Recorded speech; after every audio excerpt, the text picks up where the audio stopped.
আমি যেটা বলতে চাইছি, তাহলে কৃষকদের মতো আমাদেরও তো আন্দোলন করা দরকার।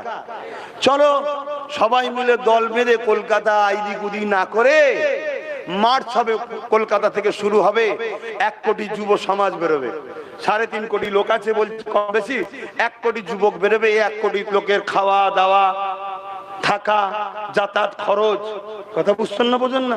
যেমন পাঞ্জাব সরকার করেছিল, কেউ নেতৃত্ব না দেয়, প্রথম সারিতে আমি থাকবো, বুলেটের গুড়ি প্রথম আমি খাবো, রাজি আছি?